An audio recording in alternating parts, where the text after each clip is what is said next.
আমরা এসেছি রাষ্ট্রীয় সনাতনী ঐক্য পরিষদের পক্ষ থেকে। আগামী 29 তারিখ নির্বাচন, জানেন তো? তো সেই নির্বাচনকে সামনে রেখে আমরা নির্বাচনী প্রচারে এসেছি।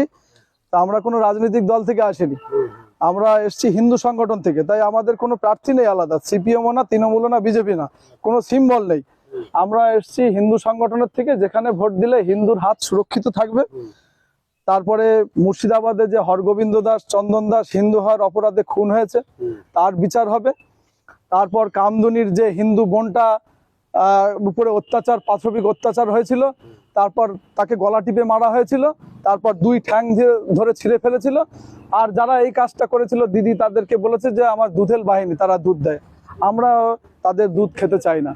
আমরা হিন্দু হিসাবে সুরক্ষা চাই, আমাদের হিন্দু হিসাবে যেখানে সুরক্ষিত পাবো, যে দল আমাদের সুরক্ষা দেবে, আমরা সেই জায়গায় ভোট দেবো।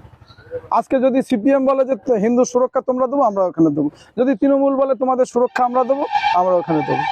আমরা যাদেরকে মনে করব যে এদেরকে ভোট দিলে হিন্দু সুরক্ষিত থাকবে, তাদেরকে ভোট দেবো। অভয়ার কাণ্ডের বিচার এখনো হলো না, কারা করলো?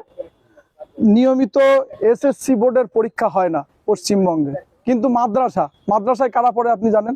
মাদ্রাসা বোর্ডের পরীক্ষা প্রত্যেক বছর হয় এবং নিয়মিত নিয়োগ হয়। পশ্চিমবঙ্গ এমন একটা রাজ্য যেখানে ধর্মের ভিত্তিতে আলাদা ভাগ করা হয়েছে, ওবিসি এ আর ওবিসি বি, হিন্দু আর মুসলিম। ভারতবর্ষের অন্য কোনো রাজ্য নেই যে মুসলিমদের জন্য আলাদা কোটা, হিন্দুদের জন্য আলাদা কোটা। ধর্মের ভিত্তিতে হয় না, হয়তো এসসি এসটি হিসাবে হয় আলাদা। হ্যাঁ, তার ভিতরে মুসলিম আছে, হিন্দু আছে, কিন্তু একমাত্র ওবিসি এ আর ওবিসি বি এই এসএসসির জন্য বা অন্যান্য চাকরি ক্ষেত্রে করেছে আলাদা একটা কমিউনিটিকে সুযোগ করে দেওয়ার জন্য। আমরা এর বিরুদ্ধে। তো যেখানে এই ভোট দিলে এই সমস্ত সিস্টেম দূর হয়ে যাবে, আমরা সেখানে দিতে চাই।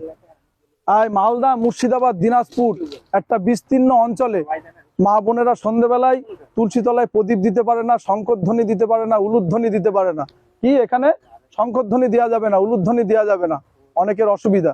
তো সেই সমস্ত জিনিসগুলো আমাদের এদিকে যাতে না ছড়িয়ে পড়ে, তার প্রতিরোধের জন্য আমাদের এই ভোট। চিন্তা ভাবনা করে ভোট দেবেন, আর সকাল সকাল ভোট কেন্দ্রে যাবেন। একটা হিন্দু হয়তো কিছু বাদ গেছে এসআইআর এ, কিন্তু এই ভোট হয়তো তারা দিতে পারবে না, কিন্তু আগামী দিনে প্রত্যেকটা হিন্দুর ভোট থাকবে যাদের কেটে গেছে। আমরা চেষ্টা করছি সকলের পিছনে দাঁড়াতে। এই কজন মিলে তো আমরা তুলতে পারবো না, আপনারা সবাই যদি আমাদের পাশে আসেন, সবাই মিলে আমরা তাদেরকে আবার নিশ্চয়ই তাদের এই এসআইআর এ আমরা নাম তুলে দিতে পারবো। আসছে।